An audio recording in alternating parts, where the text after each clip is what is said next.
ಮೋಡದ ಅಕ್ರಮ ಎಷ್ಟು ಹೇಳಿದ್ರೂ ಕೂಡ ಮುಗಿತಾ ಇಲ್ಲ. ಬಗ್ದಷ್ಟು ಕೂಡ ಆಳಕ್ಕೆ ಇಳಿತಾ ಇದೆ. ಅಷ್ಟೊಂದು ಡೆಪ್ತ್ ಅಲ್ಲಿ ನಡೆದಿರುವಂತಹ ಹಗರಣ ಇದು.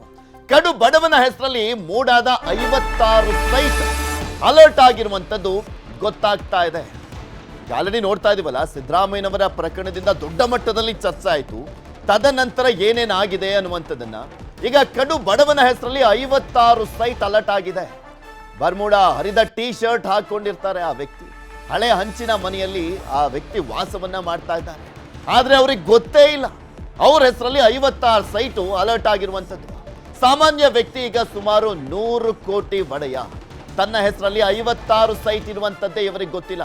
ಸಿದ್ದರಾಮಯ್ಯನವ್ರ ಪ್ರಕಾರ ಹೇಳೋದಾದ್ರೆ ಒಂದು ಹತ್ತತ್ರ ಒಂದು 500 ಕೋಟಿ ಆಗುತ್ತೆ. ಯಾಕೆಂದ್ರೆ ಅವ್ರು 3.16 ಎಕರೆ 14 ಸೈಟು ಈಗ 62 ಕೋಟಿ ಕೊಡ್ತಾರ ಅಂತ ಹೇಳಿದ್ರು. ಇವರು 56 ಸೈಟಿಗೆ ಲೆಕ್ಕ ಹಾಕೊಂಡ್ರೆ ಹೇಳದ್ನಲ್ಲ, ಒಂದು 500 ಕೋಟಿ ಮೇಲೆ ಹೋಗುತ್ತೆ. ಸಾಮಾನ್ಯ ವ್ಯಕ್ತಿ ಈಗ 100 ಕೋಟಿ ಒಡೆಯ. ತನ್ನ ಹೆಸರಲ್ಲಿ 56 ಸೈಟ್ ಇರುವಂತದ್ದೇ ಇವರಿಗೆ ಗೊತ್ತಿಲ್ಲ. 56 ಸೈಟ್ ಇರೋದನ್ನ ಕೇಳಿ ಶಾಕ್ ಆದಂತ ನಾಗರಾಜ್, ಪಡ್ವಾರಹಳ್ಳಿಯ ನಾಗರಾಜ್ ಹೆಸರಲ್ಲಿ 56 ಸೈಟ್ ಇದೆ. 50-50 ಅನುಪಾತದಲ್ಲಿ ಬಂದಿರುವಂತಹ ಸೈಟ್ಗಳು ಇದು. ಕಳೆದ ಜೂನ್ನಲ್ಲಿ ಮೂಡಾದಿಂದ ಸೈಟ್ ಅಲರ್ಟ್ ಆಗಿರುವಂತದ್ದು. ಗೋಕುಲಂನಲ್ಲಿ ಭೂಮಿಯನ್ನ ಕಳೆದುಕೊಂಡಿದ್ದಂಥದ್ದು ನಾಗರಾಜ್. ಯಾವಾಗ ಕಳ್ಕೊಂಡಿದ್ದು? 1968ರಲ್ಲಿ ಸ್ವಾಧೀನಪಡಿಸಿಕೊಂಡಿದ್ದಂಥ ಮೂಡ 1968ರಲ್ಲಿ ಸ್ವಾಧೀನಪಡಿಸಿಕೊಂಡಿತ್ತು. ಇದೀಗ 45 ವರ್ಷಗಳ ಬಳಿಕ ಸೈಟ್ ಅನ್ನ ಅಲರ್ಟ್ ಮಾಡಿರುವಂತದ್ದು. ವಿಜಯನಗರ ಬಡಾವಣೆಯಲ್ಲಿ ಸೈಟ್ ನೀಡಲಾಗಿದೆ. ಅದು ಪ್ರತಿಷ್ಠಿತ ಏರಿಯಾದಲ್ಲಿ ಸೈಟ್ ಅನ್ನ ಕೊಡಲಾಗಿರುವಂತದ್ದು. ಇಲ್ಲಿ ಯಾವ ಕಾರಣಕ್ಕೆ ಇವರ ಹೆಸರಲ್ಲಿ 56 ಸೈಟ್ ಅಲರ್ಟ್ ಆಗಿದೆ ಅಂದ್ರೆ, ಅಲ್ಲಿ ಯಾವನೋ ಅಧಿಕಾರಿನೋ ಅಥವಾ ರಾಜಕಾರಣಿನೋ ಮತ್ತಾವನೋ ಉದ್ಯಮಿನೋ ಈ ಒಂದು ಸೈಟ್ ಅನ್ನ ಪಡೆದುಕೊಳ್ಳುವಂತ ಕಾರಣಕ್ಕೋಸ್ಕರ ಇವರ ಹೆಸರಲ್ಲಿ ಈ ರೀತಿಯಾಗಿ ಅಲರ್ಟ್ ಮಾಡಲಾಗಿದೆ ಅಂತ ಹೇಳಲಾಗ್ತಾ ಇರುವಂತದ್ದು ಈಗ.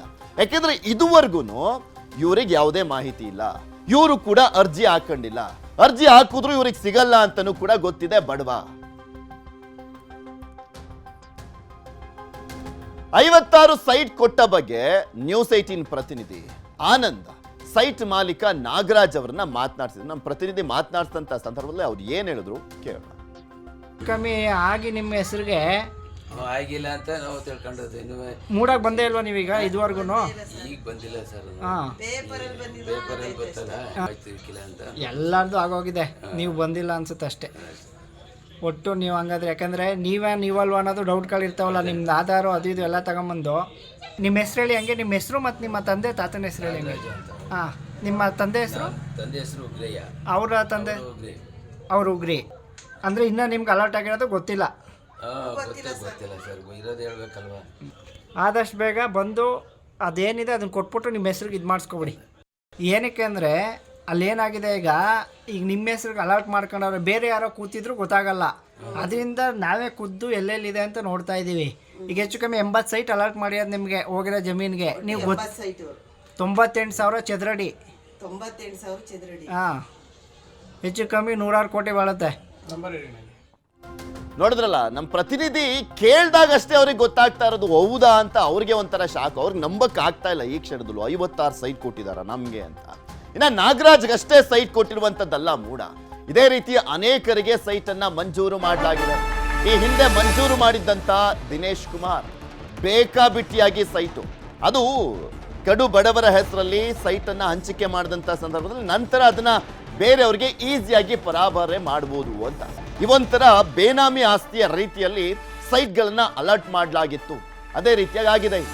ಅಬ್ದುಲ್ ವಾಹಿದ್ ಅನ್ನುವಂಥವ್ರಿಗೆ 26 ಸೈಟು, ಸೈಯದ್ ಯೂಸಫ್ ಅನ್ನುವಂಥವ್ರಿಗೆ 21 ಸೈಟು, ವಿವೇಕಾನಂದಗೆ 20 ಸೈಟು, ಮಹೇಂದ್ರಗೆ 18 ಸೈಟ್ ಅನ್ನ ಕೊಡಲಾಗಿತ್ತು. ಈ ಮಹೇಂದ್ರ ಅನ್ನುವಂಥವ್ರು GTD ಅವರ ಅಳಿಯ ಅಂತ ಕಾಣಿಸುತ್ತೆ. ಶಾಸಕ GT ದೇವೇಗೌಡರ ಅಳಿಯ ಅಂತ ಕಾಣಿಸುತ್ತೆ ಅವರು.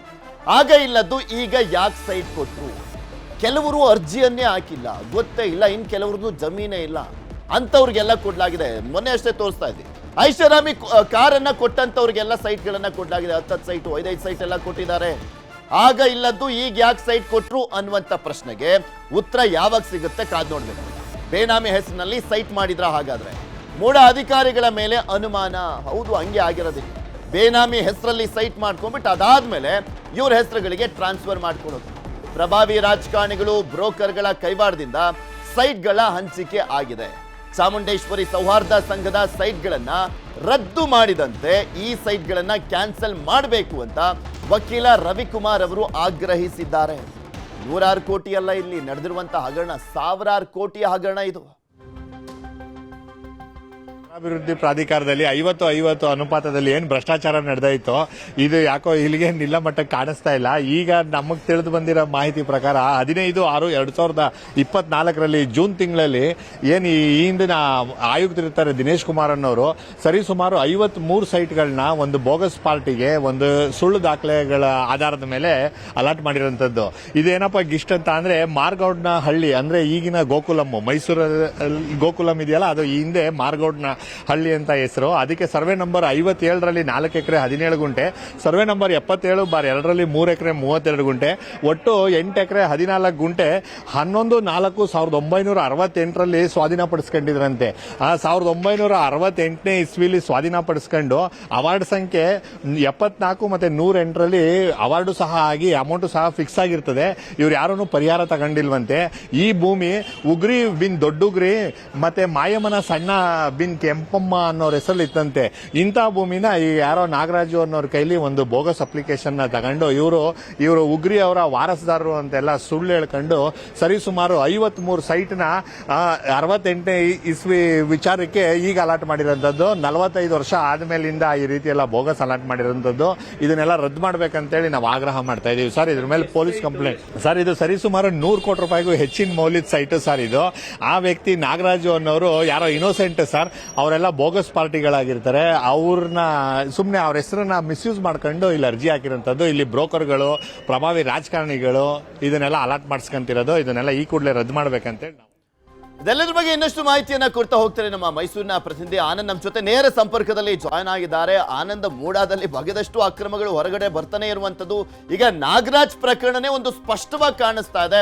ಎಷ್ಟೆಷ್ಟೆಲ್ಲ ಭ್ರಷ್ಟಾಚಾರವನ್ನ ಮಾಡಲಾಗಿದೆ, ಅಕ್ರಮವನ್ನ ಎಸಗಲಾಗಿದೆ ಅನ್ನುವಂಥದ್ದನ್ನ. ಅಂದ್ರೆ ಇವರಿಗೆ ಗೊತ್ತಿಲ್ಲದನೆ 56 ಸೈಟ್ ಅಲರ್ಟ್ ಆಗಿದೆ ಅಂದ್ರೆ ಇವೆಲ್ಲವೂ ಕೂಡ ಬೇನಾಮಿ ಹೆಸರಲ್ಲಿ ಈ ಪ್ರಭಾವಿ ರಾಜಕಾರಣಿಗಳು, ಉದ್ಯಮಿಗಳು, ಅಧಿಕಾರಿಗಳು ಇಟ್ಕೊಳ್ಳೋದಕ್ಕೆ ಪ್ಲಾನ್ ಮಾಡಿದ್ರ ಅಂತ. ನಿಜಕ್ಕೂ ಮೂಡ ಬ್ರಹ್ಮಾಂಡ ಭ್ರಷ್ಟಾಚಾರ ಏನಿದೆ ಒಂದೊಂದೇ ಪುಟವನ್ನ ತೆರೆಯುತ್ತಾ ಹೋದ್ರೆ ಒಂದೊಂದು ಕಥೆಯನ್ನು ಹೇಳುತ್ತೆ. ಯಾಕೆಂದ್ರೆ ಈ ಹಿಂದೆ ಕೂಡ ಸಾಕಷ್ಟು ಜನರಿಗೆ ಸೈಟ್ ಅನ್ನ ಕೊಟ್ಟಿದ್ರು. 2006ರಲ್ಲಿ ಸತ್ತಿದ್ದಂತ ವ್ಯಕ್ತಿಯನ್ನ 2017ರಲ್ಲಿ ಬದುಕಿದ್ದ ಕೋರ್ಟ್ಗೆ ಹಾಜರಾಗಿದ್ದ ಅನ್ನುವ ನಿಟ್ಟಿನಲ್ಲಿ ದಾಖಲೆ ಸೃಷ್ಟಿ ಮಾಡಿ ಸೈಟ್ ಅನ್ನ ಕೊಟ್ಟಿದ್ರು. ಅಲ್ಲದೆ ಸೈಯದ್ ಯೂಸುಫ್ ಎಂಬ ವ್ಯಕ್ತಿ ಹುಟ್ಟುವ ಮುನ್ನವೇ ಜಮೀನನ್ನ ಹೊಂದಿದ್ದ ಅನ್ನುವ ನಿಟ್ಟಿನಲ್ಲಿ ದಾಖಲೆ ಸೃಷ್ಟಿಸಿ ಸೈಟ್ ಅನ್ನ ಕೊಟ್ಟಿದ್ರು. ಈಗ ಮುಂದುವರೆದ ಭಾಗ ಏನು 1968ರಲ್ಲಿ ಈ ಡಿ ನಾಗರಾಜು ಏನಿದ್ದಾರೆ ಅವರ ತಾತ ಮಾರಗೌಡ್ನಲ್ಲಿ ಸರ್ವೆ ನಂಬರ್ಲಿ 8 ಎಕರೆ 16 ಗುಂಟೆ ಜಮೀನನ್ನ ಕಳೆದುಕೊಂಡಿದ್ರಂತೆ. ಅವರ ನಂತರದಲ್ಲಿ ಅವ್ರಿಗೆ 1968ರಲ್ಲಿ ಇದ್ದದ್ದಂತೂ CITB ಅನ್ನುವಂಥದ್ದು ಆಗಿನ ಮೂಡ ಆಗಿರಲಿಲ್ಲ. ಆ ಸಮಯದಲ್ಲಿ ಅವ್ರಿಗೆ ಅವಾರ್ಡ್ ಸಹ ಆಗಿರುತ್ತೆ. ಅವಾರ್ಡ್ ಆಗಿದ್ರು ಸಹ ಅವ್ರಿಗೆ ಈಗ ಸೈಟ್ ಅನ್ನ ಕೊಟ್ಟಿರುವ ಉದ್ದೇಶ ಏನು, 2015ರ ನಂತರ ಈ 50-50 ಅನ್ವಯ ಆಗುವಂತದ್ದು. ಆದ್ರೆ 1968ರಲ್ಲಿ ಹೋಗಿದ್ದಂತ ಜಮೀನಿಗೆ 2024ರಲ್ಲಿ ಅದು 50-50 ಅನುಪಾತದಲ್ಲಿ ಇಷ್ಟೊಂದು ಸೈಟ್ ಕೊಡ್ಲಿಕ್ಕೆ ಕಾರಣ ಏನು ಅಂತ ನೋಡ್ತಾ ಹೋದ್ರೆ ಇಲ್ಲಿ ಈ ನಾಗರಾಜ್ ಏನಿದ್ದಾರೆ ಇವರು ಇನ್ನೋಸೆಂಟ್, ಇವ್ರಿಗೆ ಇಷ್ಟೊಂದು ಸೈಟ್ ಅಲರ್ಟ್ ಆಗಿರುವಂತದ್ದು ಸಹ ಗೊತ್ತಿಲ್ಲ.